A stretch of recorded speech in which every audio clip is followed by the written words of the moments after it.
Yeah. Thank you. Time for our Aparoksh Anubhuti. We are on Shlok 110. So you can chant along with me if you have the text. Adavante cha madhye cha jano yasminna vidyate yenedam satatam vyaptam sadesho vijana smritaha.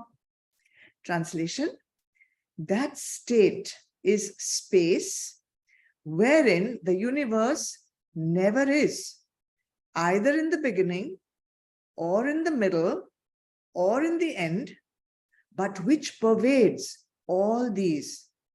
This is the solitary Brahma state. As you know, we have been doing the shlokas where Bhagwan Adi Shankaracharya is now giving the sadhanas for a nididhyasak. Those who have been through the processes of Shravan and Manan, and now they are in a little advanced stage of sadhana, which is nididhyasan. So this is the fifth sadhana that Bhagwan is giving us, and it is called Desh. Desh meaning place, or actually space. So where would the nididhyasak be meditating? Is that the sadhana, or what exactly does Desh mean? So let's go with place. If you remember when we did Bhagavad Gita earlier, when we did the 6th Adhyay, Bhagwan is dedicated that entire chapter almost to where the sadhak would sit for meditation. So let's go through that once. First point was that it would be in a place of seclusion, all by himself. It would be a place which is free from dirt, free from impurities. It would be a firm and stable place where he would settle down for meditation. And he would cover that place with kusha grass, then deer skin, and then a cloth. And neither would that place be too high, nor would it be too low. Let's understand these first. Why seclusion? Because a meditator, now don't forget, this is only the 6th Adhyay of the Bhagavad Gita. So this is just the person who's come out of Karma Yoga, who's in the process of cleansing his Antakaran, is not yet an advanced seeker. So such a meditator who is in the beginning stages of sadhana, or middle stages of sadhana, would be easily disturbed by people walking, moving, speaking. So if he's in a secluded place, a quiet place, he would be able to contemplate better. Then why would it be free from dirt and impurities? He's closed his eyes, a gust of wind comes, then the dust and the dirt goes into his breath, so that will also disturb him. Why should it be firm and stable? Because perhaps he goes into a deep meditation where he might lose track of his body and he might fall out of balance. Kusha grass, why? Because kusha grass is known to prevent or to protect people from negative energy around. So even during Havan and during Anushtans, we wear that kusha grass kind of a ring. So that also is meant for pavitrata, for purity. And even this kusha grass is put in food during eclipse to prevent the food from getting spoiled by the effects of the lunar eclipse. Deer skin is used for just protection against the vastu around. And cloth is supposed to prevent from illness and suffering. So the meditator is advised to put these 3 layers of asana under him when he sits. And then neither too high nor too low. Don't forget, in those days, people meditated in open air, under a tree, in a garden, in a beach, or in a mountain area. There were a lot of creepy crawlies over there. So there were some niyams, there were some rules that it should be, you should sit 4 fingers above the ground or 2 hands above the ground. There were some rules like that. So these were the suggestions, rules that were given for people to meditate. But now in Kali Yuga, we don't have to go in any garden, we don't go in any forest. In fact, we sit in very safe, secure, air-conditioned or proper places which there are no creepy crawlies around, there are no gusts of wind coming. So we have to adjust these rules to suit Kal and Desh. But don't forget, this is for 6th Adhyay, the beginner meditator, the one who's just finished working a little bit on Karma Yoga and purity of the Antakaran. But in this shloka, Bhagwan Adi Shankaracharya is not giving the sadhana for the beginner meditator, he's giving it for the Nididhyasak. He's giving it for the one who is in the advanced stages after he has done Shravan, Manan, now he's in Nididhyasan. So for such a Nididhyasak, for such a meditator, this word Desh no longer applies to these logistics of what kind of place the meditator would be meditating in or contemplating in. So there are 3 points in this shloka. One is Jano Yasminna Vidyate. It should be a place where people never exist. Guys, the word is never, okay? A place where people never exist. Second, Adavante cha madhye cha. So it should be a place where people never exist, either in the beginning or in the middle or in the end. And yenedam satatam vyaptam, but which pervades all these 3, beginning, middle, and end. So what is this place where people never exist? Can there be such a place anywhere in the world? Maybe on the moon, maybe in the depths of the ocean, maybe North Pole, South Pole, somewhere. So it cannot be that there is no place that is so secluded that forever, never anyone exists. You would always need the presence of someone, at least for your food. And you would say, okay, I will grow my own food and I will cook my own food. Then when will you do your contemplation? Or you'll say, I'll go and take bhiksha. To go and take bhiksha also, some person has to be there, no, to give you the food.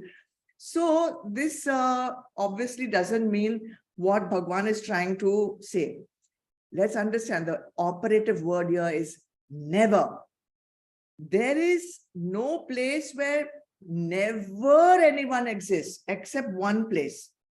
And that one place, that Desh, is the mind space. It's that mind space. It's that thought.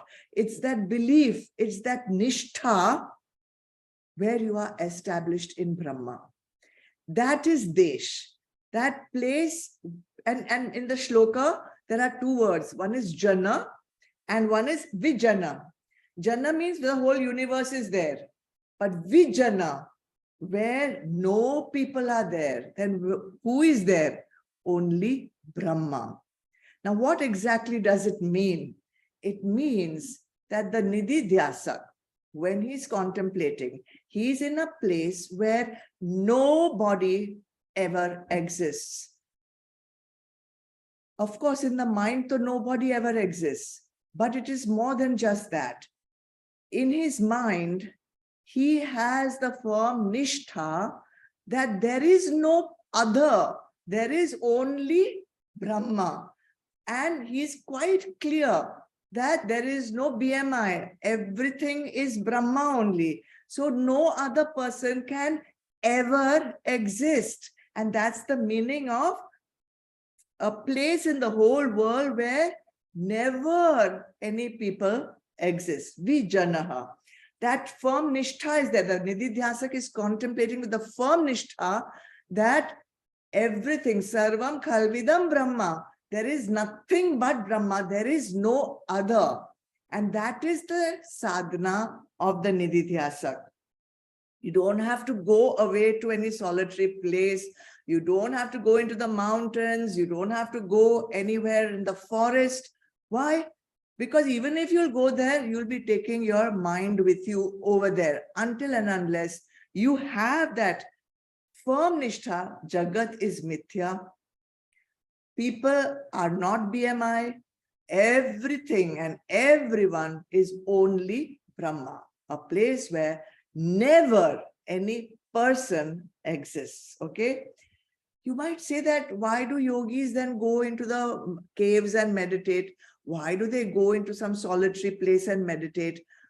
Well, maybe in the beginning of their practice, they need, and everyone would need a slightly solitary place to practice manan, to practice contemplation, to practice going within oneself. And as we said, as it was said in the 6th Adhyaya of Bhagavad Gita, for such people, it is necessary to go because they are still not established in Jagat Mithya, Brahma, Satya, right? And also advanced yogis, they also would go. It's not like they would not go. They would go, but for what reason? They would go to, because here they are already perfected, they are men of realization. They go into the caves, they live in seclusion, and there they contemplate on Lok Sangraha, they contemplate on Lok Kalyan. They go there to spread welfare and well-being for everyone, for humanity. They're not going to escape humanity. They're not going to escape any people. They're not going into the caves because they will get disturbed by people or they don't like people. They love people. They love everyone because for them, everyone is Brahma. So here, Desh means a mind state where there is nothing but Brahma. Nobody else is coming into the mind to interrupt that nishtha that everyone is Brahma. Then it says, Adha Vante cha Madhye cha, in the beginning, in the middle, and in the end also. What is that? That means this state of mind, this desh, this establishment in Brahma is constant. It's constant. It is not that in the beginning of the day when it is Brahma Muhurat, then when there's no disturbance, everyone is asleep, then I am pakka in that nishtha that everything is Brahma. Then middle of the day, something else goes wrong. Then maybe middle of the night, everyone is asleep. Again, I will go into that state of mind. No. Any time of the day, beginning, end, middle. Or it could also mean beginning, middle, and end of meditation. In the beginning of my meditation, I'm in that state of mind. While I'm meditating, I'm in the state of mind. At the end of meditation, I'm in the state of mind. What about much before and much after? Not like that. Always, constant. Or it could also be beginning of Srishti, during the Kalpa, and at the time of Pralay, beginning, end, and middle. Whatever time you take it, whenever you take it, even before Srishti was created, even after Pralay happens, everything goes. There's nothing left.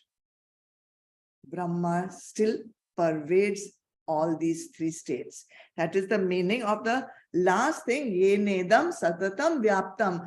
Brahma is all pervasive in all desh, in all mind, in all states, in all times, no matter what.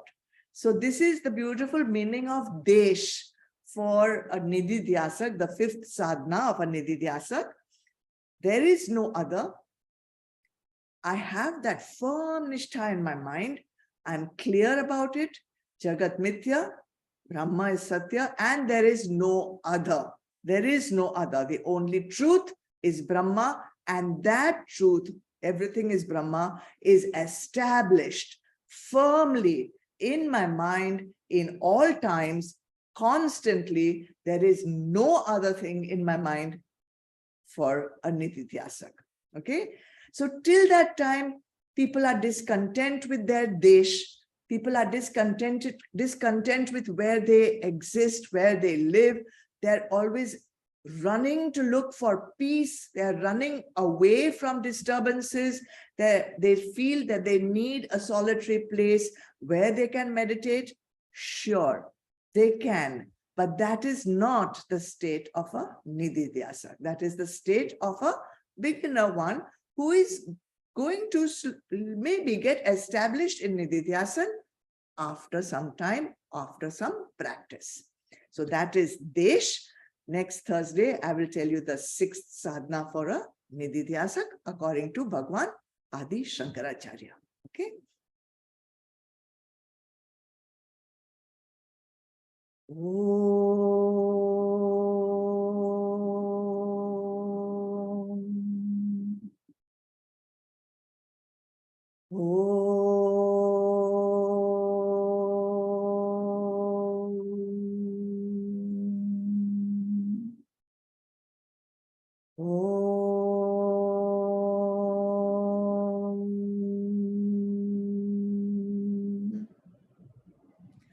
Asatoma Satgamaya Tamasoma Jyotirgamaya Mrityurma Amritam Gamaya Om Shanti Shanti Shanti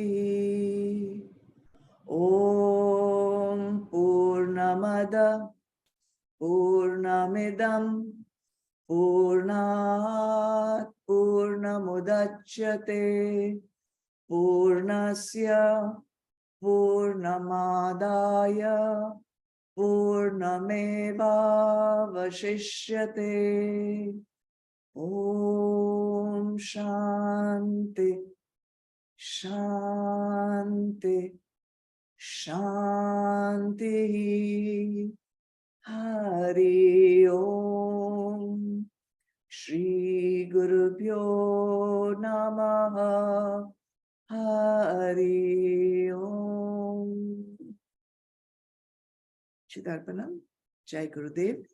Thank you everyone for joining. Thank you Ritu for chanting. Thank you Zoom team. God bless you all. See you tomorrow for Bhakti. God bless. Pranam, ma'am. Pranam. Thank you, ma'am. Thank you, Ritu. Thank you, Ritu. Thank you, Ritu. Thank you, Ritu. Good night. Pranam, thank you, Didi. Bless. Thank you, Ritu.